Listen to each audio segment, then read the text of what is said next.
vamos a hacer de cuenta que esto que está acá es una imagen microscópica del intestino, ¿sí? Esto que está acá es un enterocito, esta que está acá es la parte de la luz intestinal, las microvellosidades, ¿sí? Y esto que está acá es un capilar, ¿tá? Y el espacio intersticial aquí.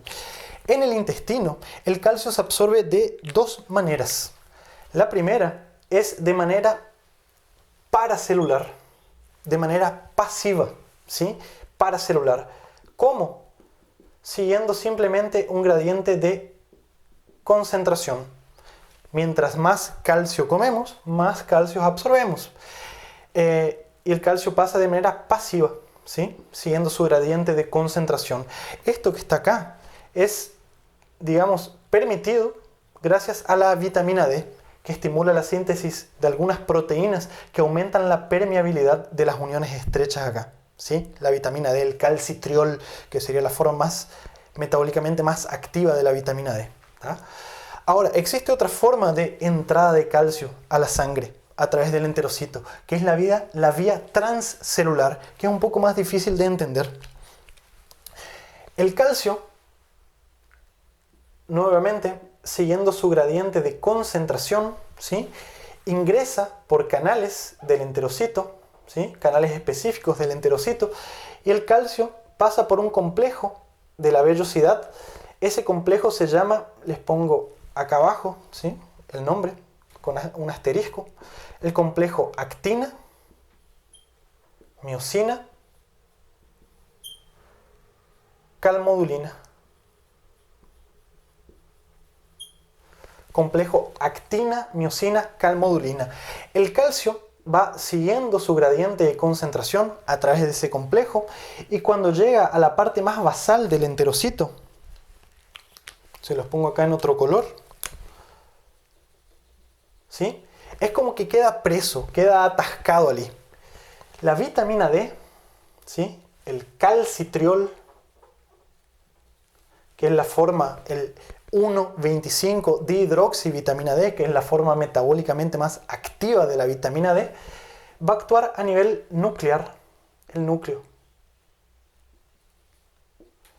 de la célula, y va a estimular la formación de unas proteínas llamadas, les pongo acá, calvindinas.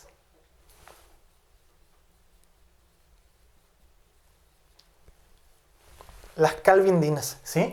Las calvindinas son proteínas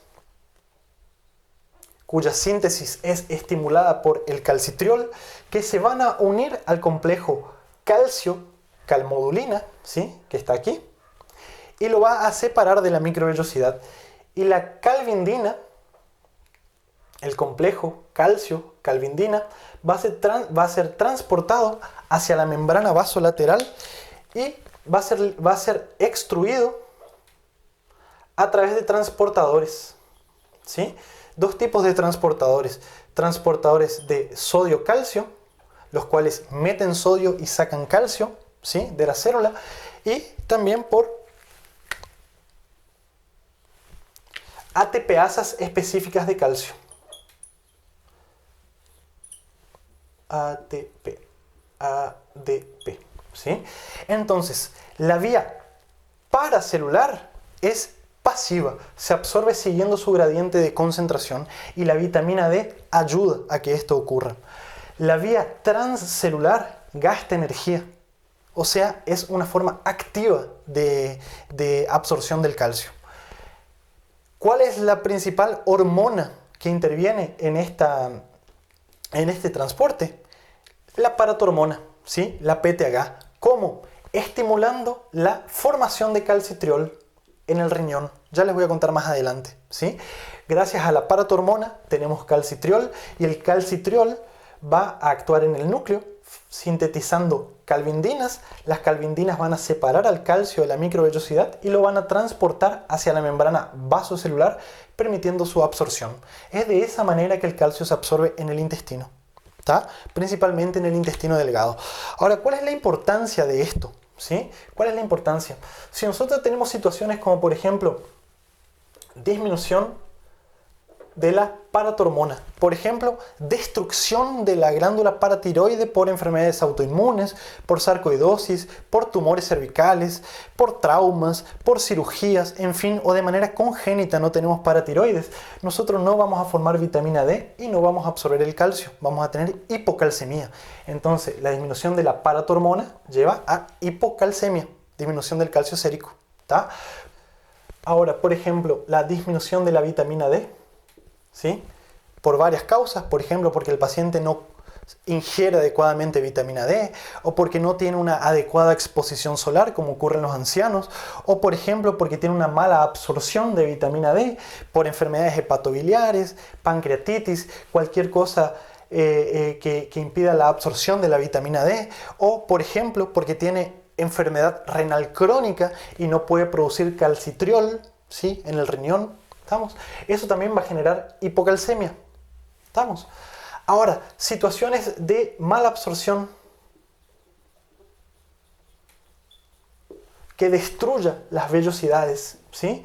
¿Conocen alguna enfermedad que destruya las vellosidades? La enfermedad celíaca, por ejemplo, o algunas parasitosis, o algunos tumores intestinales, la tuberculosis, el linfoma, en fin, situaciones donde se provoque situaciones de mala absorción también van a generar situaciones de hipocalcemia. Por eso es importante que entendamos a nivel microscópico lo que ocurre, ¿sí? Bien, vamos a ver qué ocurre en el riñón, cómo el riñón filtra y reabsorbe el calcio.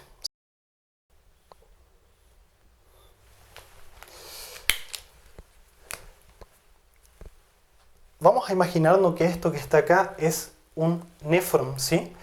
El glomérulo, la parte urinaria, aquí.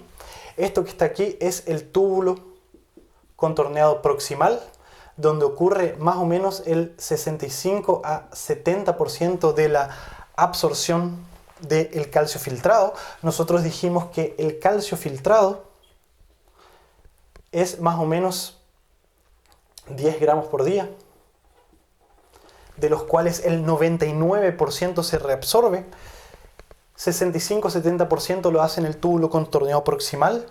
En el asa de Henle no ocurre absorción de calcio, importante para los que están estudiando fisiología. En el asa ascendente gruesa, aquí se reabsorbe más o menos entre el 15 a 20% más o menos, ¿sí? Y en el túbulo contorneado distal y en el túbulo conector se reabsorbe más o menos el 10% del calcio filtrado. En los tres segmentos, la paratormona es importante, pero el mayor sitio de regulación hormonal en el riñón es el túbulo contorneado distal, ¿tá? La paratormona en las células del túbulo contorneado proximal estimula a la 1-alfa hidroxilasa. Y la 1-alfa hidroxilasa va a transformar a la 25-hidroxi vitamina D o calcidiol, ¿sí? 25-hidroxi vitamina D en 1,25-hidroxi vitamina D o calcitriol. La paratormona es importante entonces para estimular a esta enzima, para transformar la vitamina D en calcitriol, que es la molécula metabólicamente más activa, la cual va a actuar en el intestino de la manera que ya les expliqué, ¿tá? Ahora, para absorber calcio directamente en el néfron, el principal sitio de acción de la paratormona es en el túbulo contorneado distal. Vamos a ver qué ocurre en cada uno a nivel celular, en cada uno de estos segmentos, ¿sí? Vamos a imaginar que esto que está acá son las células del túbulo contorneado proximal, ¿sí? Las células epiteliales. Esto que está acá es la luz tubular por donde va el ultrafiltrado. Y esto que está acá es un capilar peritubular con el intersticio aquí. En el túbulo contorneado proximal, la forma más importante de reabsorción del calcio es por vía paracelular, ¿sí? ¿De qué manera? De manera pasiva. Siguiendo, mejor dicho, estando disuelto junto con el agua y el sodio. ¿Sí? Y esto que está acá tiene una importancia extrema, ¿sí? Tanto para la clínica como para el tratamiento. Entonces presten atención con lo que les voy a decir ahora. ¿Tá? De manera pasiva, el calcio es reabsorbido siguiendo al sodio y al agua. ¿Tá? ¿En qué situaciones el riñón va a reabsorber de manera ávida, de manera más importante, ¿sí? el sodio y el agua? En situaciones de hipovolemia. ¿Tá? Situaciones de hipovolemia o disminución de la presión arterial, ¿sí? Situaciones de hipovolemia o disminución de la presión arterial van a aumentar la absorción de agua y de sodio en el túbulo contorneado proximal por medio del mecanismo renina-angiotensina-aldosterona. En fin, fíjense el video que les hice sobre renina-angiotensina-aldosterona para entender mejor esto. ¿Tá? Ahora, toda situación que genere reabsorción de agua y de sodio a nivel del túbulo contorneado proximal va a generar también reabsorción del calcio. ¿Sí? Ahora, ¿cuál es la importancia clínica de esto? Situaciones de hipercalcemia. Cuando aumenta el calcio genera deshidratación por varios motivos. ¿Sí? El aumento del calcio genera vómitos, puede generar también poliuria. ¿Por qué genera poliuria? Porque el calcio a nivel del néfron, ¿sí? A nivel renal, genera diabetes insipidus, ¿sí? Por inhibición de la acción de la ADH. Va a inhibir a la ADH y va a generar, digamos, que no se pueda reabsorber agua. Por lo tanto, va a generar una situación de diabetes insípido. ¿Tá?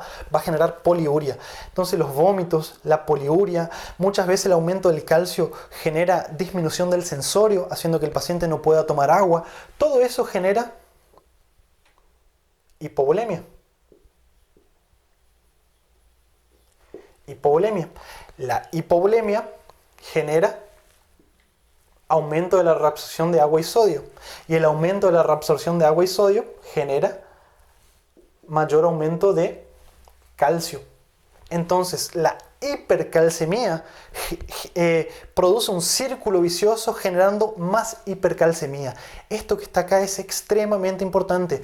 Ahora, ¿cómo a ustedes les parece que vamos a tratar al paciente que está hipercalcémico y que tiene manifestaciones clínicas graves? ¿Sí?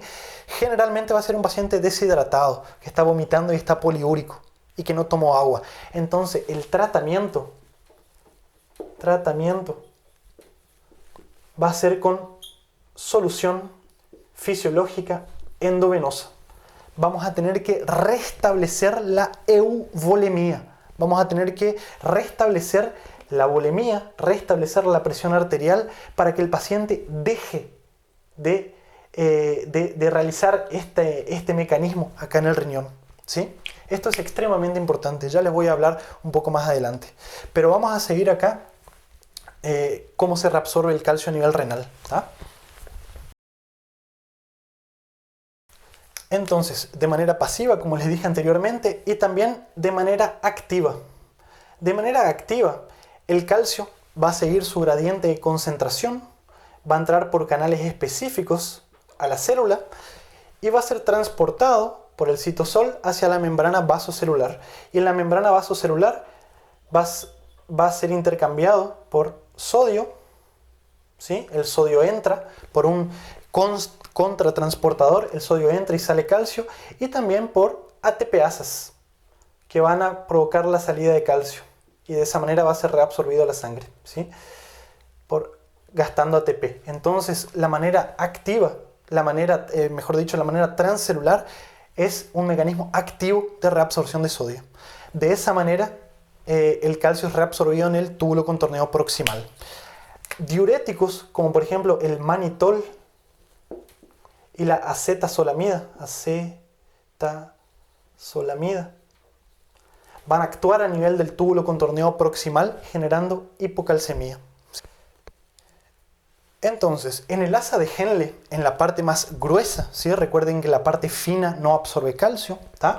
La parte gruesa también se produce absorción del calcio de manera paracelular o pasiva, pero para entender cómo se absorbe de manera pasiva aquí, tenemos que entender cómo se absorbe de manera activa, la vía transcelular primero, ¿tá? Y todo comienza con la bomba de sodio y potasio ATPasa, la cual va a meter potasio y va a sacar sodio, ¿sí? Al sacar la bomba de sodio y potasio ATPasa, que está en la membrana, digamos, vasolateral de la célula tubular, al sacar sodio va a disminuir la concentración de sodio intracelular, ¿tá? Al disminuir la concentración de sodio intracelular, va a favorecer la entrada de sodio, potasio y 2 cloros, ¿tá? De nuevo, la bomba de sodio y potasio ATPasa va a meter potasio y va a sacar sodio de la célula. De esa manera va a disminuir las concentraciones de sodio intracelular y eso va a generar un gradiente para la entrada de sodio a través de este cotransportador llamado 2-cloro-potasio-sodio, que es el famoso transportador en donde actúa la furosemida. ¿Sí? Yo les voy a contar un poco más adelante. Entonces, la energía, el gradiente creado por la disminución del sodio intracelular, hace que el sodio y junto con el sodio, el potasio y el cloro, utilizando la energía del sodio, ¿sí? Entren a la célula, ¿tá?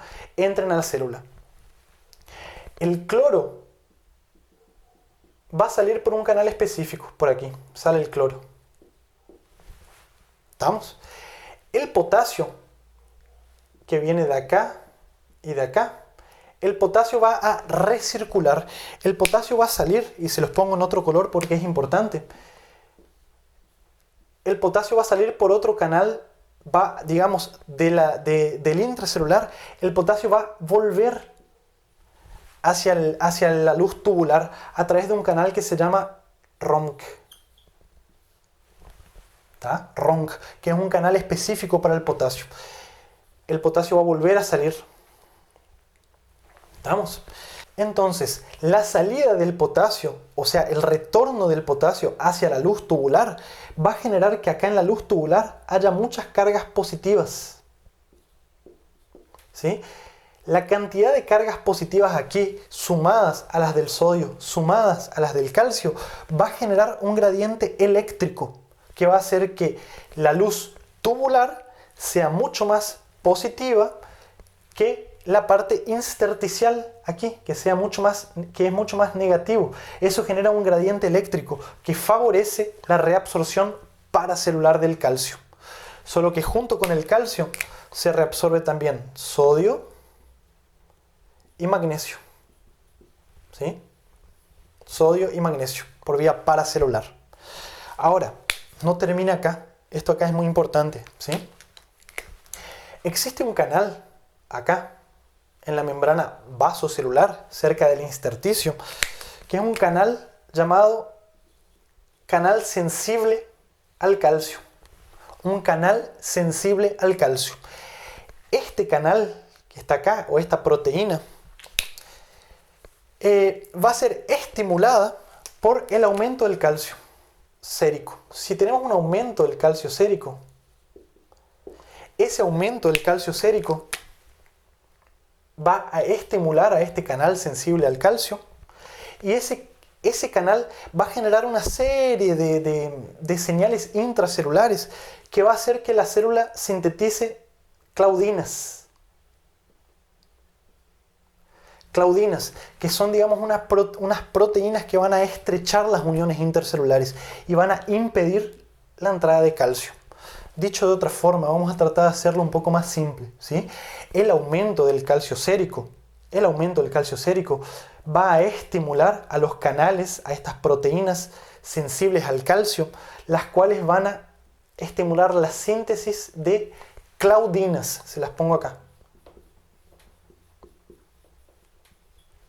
¿Sí? Unas claudinas específicas que van a estrechar las uniones intercelulares y van a impedir la entrada de calcio.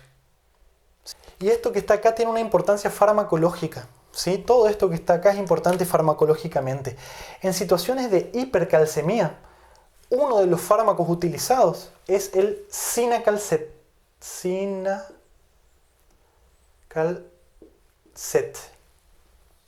El cinacalcet es una molécula muy parecida al calcio, la cual se va a unir a este receptor sensible al calcio y va a impedir la absorción del calcio en el asa de Henle. ¿Tá? Esto se utiliza, por ejemplo, en situaciones de hiperparatiroidismo, donde tenemos hipercalcemias. Ya les voy a explicar más adelante, ¿sí? Por otro lado, como les dije anteriormente, la furosemida actúa en este canal, inhibiendo este canal, impidiendo la furosemida. Al inhibir este canal, impide la salida o el retorno del potasio hacia la luz tubular y impide la generación de este gradiente eléctrico. ¿Estamos?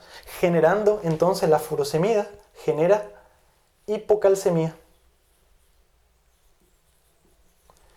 Por lo tanto va a generar hipercalciuria, aumento de calcio en la orina. ¿Estamos? Existe un síndrome llamado síndrome de Bartter. El síndrome de Bartter, que tiene una base genética importante, es un síndrome en donde este canal 2-cloro-sodio-potasio no funciona, ¿sí? Está constantemente inhibido. Y el paciente tiene clínica de como si estuviera tomando constantemente furosemida. El paciente va a tener poliuria, va a tener tendencia a la hipotensión, va a tener hipocalcemia, hipercalciuria, ¿sí? Hipomagnesemia, ¿estamos? Alcalosis metabólica, en fin, una serie de otras complicaciones que ya les voy a contar en otros videos. En el túbulo contorneado distal es un poco más simple, ¿sí? A diferencia del túbulo contorneado proximal y del asa de Henle, en donde la absorción por vía paracelular es importante, acá no hay, ¿sí? En el asa de Henle no ocurre absorción por vía paracelular. La absorción es exclusivamente por vía transcelular. De importante, la PTH, la paratormona, es en el túbulo distal donde actúa con mayor importancia, donde actúa con más fuerza. Ella también actúa en el asa de Henle y en el túbulo proximal, sintetizando canales y bombas para la absorción del sodio. Pero es acá donde actúa con mayor fuerza, ¿sí? Entonces, yo les había dicho que en el túbulo contorneado distal se absorbe más o menos 10% del calcio filtrado. Ahora, por más que sea solamente el 10%, es la paratormona lo que va a hacer que esto aumenta o disminuye de manera importante, ¿sí? ¿Cómo se absorbe entonces el calcio aquí? Siguiendo tres pasos. El primer paso es la entrada del calcio siguiendo su gradiente de concentración por canales específicos de la membrana tubular. ¿Estamos? El calcio dentro de la célula se une a proteínas llamadas calvindinas, ¿sí? Calvindinas, se los pongo acá.